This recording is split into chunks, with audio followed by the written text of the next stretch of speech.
오늘 말씀은 건축자의 비유를 통해서 그리스도만이 교회의 유일한 기초가 된다는 것을 알려주고 있는 것 하나, 그리고 그 기초가 된 하나님의 교회 위에 이제 교회를 만들어가는 사역자들의 올바른 자세를 말하고 있는 그런 본문의 말씀입니다. 즉, 교회를 세워나감에 있어서 사역자들이 세상의 지혜가 아니라 하나님의 지혜로 교회를 세워나가야 된다는 것을 이야기하고 있는 본문입니다. 다만 저는 이 본문을 사역자들에 한정하지 않고 당시 고린도 교회 성도들에게 확대하여서 하나님의 지혜로 교회 안에서 신앙생활하며 교회를 세워나가는지, 아님 세상적인 지혜로 신앙생활하며 교회를 세워나가는지에 대해서 오늘 말씀을 적용해 보고자 합니다. 이것은 1장에서부터 이어져 오는 고린도 교회 성도들에 대한 그 잘못을 지적하는 연장선상에 있습니다. 고린도 교회는 많은 문제를 안고 있었습니다. 그 첫 번째로 언급한 게 어떤 문제였죠? 분파, 갈라짐이었습니다. 그래서 1장에서는 그 분파에 대해서 잘못을 언급했고, 2장에서는 그들이 성령에 따라 신앙생활하지 않고 세상적인 지혜를 따라서 신앙생활했다는 그 잘못을 지적했고, 3장 어제 우리가 처음 읽은 1절에서 9절 말씀을 통해서는 그들이 그런 성령을 따라 행할 줄 알았는데 그렇게 하지 못한 모습을 보니 아직도 어린아이와 같구나 라고 이야기를 하고 있는 것입니다. 그리고 오늘 본문을 통해서 과연 세상적인 지혜로 교회를 세워나가매 그들이 어떤 모습으로 이제 최후를 맞이하게 될 것인가를 이야기하고 있는 것입니다. 바울은 오늘 말씀을 통해 이야기하고 싶은 것이 분명하게 있습니다. 고린도 교회 성도들이 세상적 지혜를 근거해서 자신들의 지도자에 대해서 호불호를 표현하고 그에 따라서 팔을 갈라섰던 그 상황을 보면서 고린도 교회라고 하는 그 터의 기본을 설명하고 싶었습니다. 고린도 교회 안에 있는 성도들은 세상적인 지혜로 신앙생활하고 성도들의 교제를 하고 있지만 정작 이곳 교회는 세상적인 지혜로 만들어진 곳이 아니라는 것을 이야기하고 싶었습니다. 그래서 이곳에서는 세상적인 지혜가 있을 수 없고 세상적인 지혜로 교회를 세워나갈 수 없다라고 이야기를 합니다.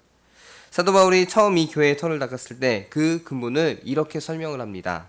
10절을 보시면 내게 주신 하나님의 은혜를 따라 내가 지혜로운 건축자와 같이 터를 닦아두매 다른 이가 그 위에 세우나 그러나 각각 어떻게 그 위에 세울까를 조심할지니라. 절대 사도 바울은 자신의 지혜와 언어와 능력 그리고 기타 다른 힘으로 교회를 세우지 않았고 오직 그리스도 십자가의 복음 하나님의 지혜로 고린도 교회를 세웠다는 하나님의 지혜로 그 교회를 세웠다는 근본을 알려주고 있습니다. 그러면 사도 바울은 왜 교회의 근본을 하나님의 지혜로 세웠다는 것을 알려주는 것일까? 그것은 고린도 교회의 성도들이 지금 세상적 지혜로 교회의 근간을 흔들어 놓고 있기 때문입니다.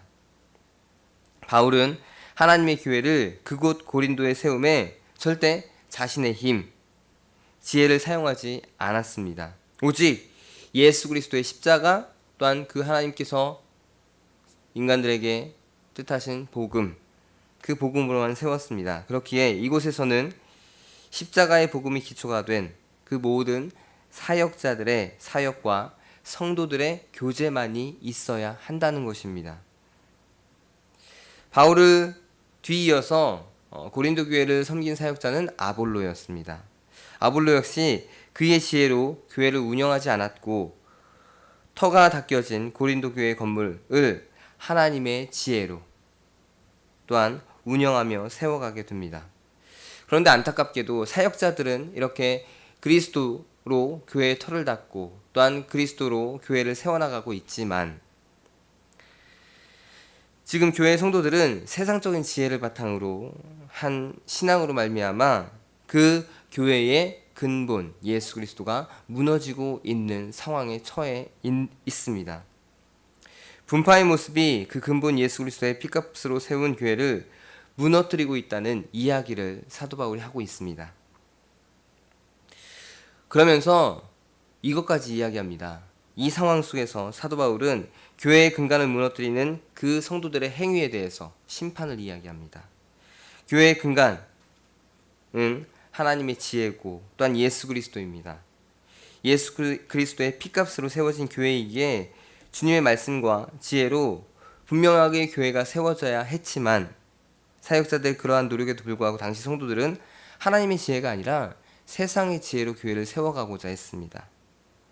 그러다 결국 교회는 점점 무너져 버리고 말았습니다. 그래서 사도 바울은 지금 그런 행위를 하고 있는 고린도 교회 성도들에게 13절에서부터 15절 이야기하고 있는 것, 마지막 날에 그들의 행위에 따른 불심판이 임하게 될 것이라는 사실을 알려주고 있습니다. 10절서부터 15절까지 오늘 말씀을 전체적으로 한번 설명을 드리도록 하겠습니다. 같이 말씀을 보시면 10절을 보시면 내게 주신 하나님의 은혜를 따라 내가 지혜로운 건축자와 같이 터를 닦아두매. 사도 바울은 이렇게 이야기하고 있습니다. 하나님께서 내게 은혜를 주시고 지혜로운 건축자로 세워주셔서 고린도 교회의 터를 닦을 수 있었다고 이야기하는 것이고요. 그 위에 다른 이가 그 위에 세우나, 이것은 아볼로를 이야기합니다. 아볼로가 그 위에 교회를 또한 세우고 있는데 모두 바울이나 아볼로나 각각 어떻게 그 위에 세울까를 조심하면서 교회를 이루어가고 있다고 이야기를 합니다. 그러면서 11절 이 닦아둔 것 외에 능히 다른 터를 닦아둘 자가 없으니 이 터는 곧 예수 그리스도라. 사도 바울이 닦아놓은 터는 곧 예수 그리스도를 기초로 한 교회를 세웠다.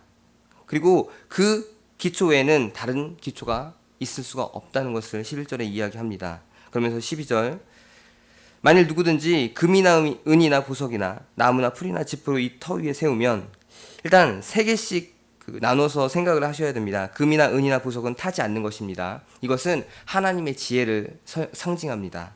그리고 나무나 풀이나 짚은 타는 것, 불에 타는 것입니다. 이것은 세상의 지혜입니다.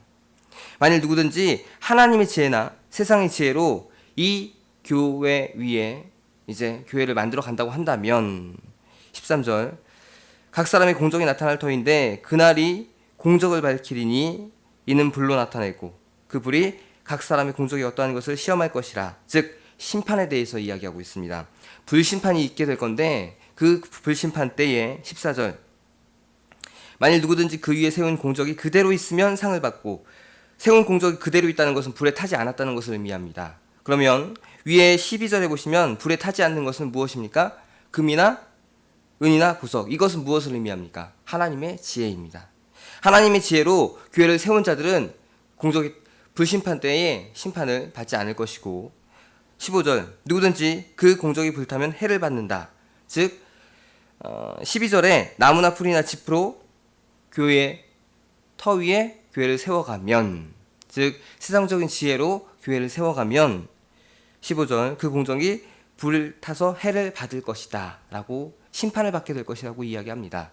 다만 그러나 자신은 구원을 받되 하나님의 은혜로 지옥에 가지 않고 구원은 받지만 불 가운데서 받은 것 같으리라고 사도 바울이 이야기합니다. 이게 전체적인 오늘 말씀의 이해입니다. 하나님의 지혜로 교회를 세우지 않고 세상의 지혜로 세운 자들은 마지막 날에 심판을 받는다는 것입니다. 하지만 하나님은 은혜로서 그 심판받은 자를 구원하실 것이라는 것. 그런데 그 구원이 어떤 구원이냐면 부끄러운 구원이 된다는 이야기입니다. 부끄러운 구원은 롯의 가족이 소돔과 고모라가 멸망할 때 간신히 구원받은 그 모습이 되는 것이고, 마치 불 붙는 가운데서 빼낸 나무 조각 같은 모습으로 하나님 앞에 서게 될 것이라는 것, 그것을 이야기하고 있는 것입니다. 오늘 말씀 통해서 우리는 교회의 근간이 되는 예수 그리스도, 하나님의 지혜를 가지고 이 교회 안에서 우리가 신앙생활하고 성도의 교제를 해야 한다는 것을 깨달아야 합니다. 예수 그리스도의 사랑이 중심이 된 그런 성도가 돼야지 세상적인 재미와 기쁨이 주가 되는 교제로 신앙생활하는 것, 예수 그리스도의 복음이 주 목적이 아니라 다른 무언가가 목적이 되어서 교회 안에서 활동하고 믿음 생활하는 것, 이 모든 것이 교회의 터, 그리스도가 기초가 된 이 교회를 올바르게 세워나가지 못하는 그런 모습이 된다는 것을 우리에게 교훈하고 있는 것입니다. 우리는 결국 구원을 받, 그런 모습으로 신앙생활을 하더라도 우리는 결국 구원을 받습니다. 왜냐하면 하나님의 은혜로. 하지만 그것은 부끄러운 구원이 될 것이라는 사도 바울의 그 교훈이 우리에게 전해지는 것입니다. 오늘 말씀에 근거해서 생각해 본다면 교회 분파 문제를 일으키고 여러 다양한 문제로 예수 그리스도께서 세우신 교회를 어지럽히는 고린도 교회 성도들은 하나님의 은혜로 구원을 받았겠지만 하나님 앞에서 그들은 부끄러운 모습으로 서게 되었다는 것을 우리는 생각할 수 있습니다. 우리 성도님들, 하나님 앞에서 어떤 모습으로 서고 싶습니까? 아담과 하와처럼 하나님의 부르심에 낯을 피하여서 숨어 있을 것인지, 롯의 가족처럼 부끄럽게 죽다 살아나는 모습으로 온갖 세상의 상처를 다 입고 주님 앞에 서실 것인지 우리는 깊이 생각해 봐야 합니다. 하나님의 지혜로 성령의 인도하심 속에 신앙생활하고 교회를 세워나가는 것은 우리에게 중요한 문제입니다. 이미 구원받았다고 해서 내 삶이, 내 신앙이 교회 안에서의 내 모습이 내 생각과 내 기분대로 그렇게 살아가서는 안 됩니다. 그건 사랑이신 하나님, 죽음이라는 희생을 통해서 우리의 죄를 씻어주신 예수님의 희생을 헛되이 하는 것이고 그 피값으로 세워진 교회를 올바르게 세워나가지 못하는 모습이 됩니다. 오늘 이 말씀을 생각하시면서 그리스도 터 위에 살아가고 있는 또한 세워지는 올바른 성도의 모습이 무엇인지를 고민을 하시는 하루가 되시길 바랍니다. 내 신앙의 모습이 고린도 교회의 성도들의 신앙의 모습과 같지는 않은지 그 모습에 대한 진지한 고민과 과연 그리스도가 터가 된 이 교회를 세워나가는데 내가 어떠한 모습으로 신앙생활을 해야 할지를 고민하고 나의 잘못된 모습이 깨달아진다면 성령의 조명하심 가운데 깨달아진다면 그 모습을 회개하고 올바른 모습으로 바꾸고자 하는 실천을 이루시는 오늘 하루가 되시기를 바랍니다. 기도하겠습니다. 청주감리교회 채널의 영상 잘 보셨나요?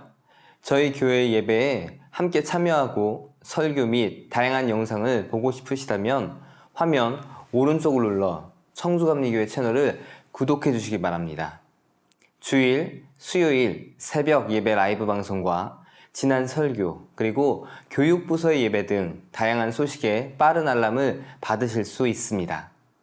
청주감리교회 유튜브 채널 구독과 좋아요 기억해 주세요.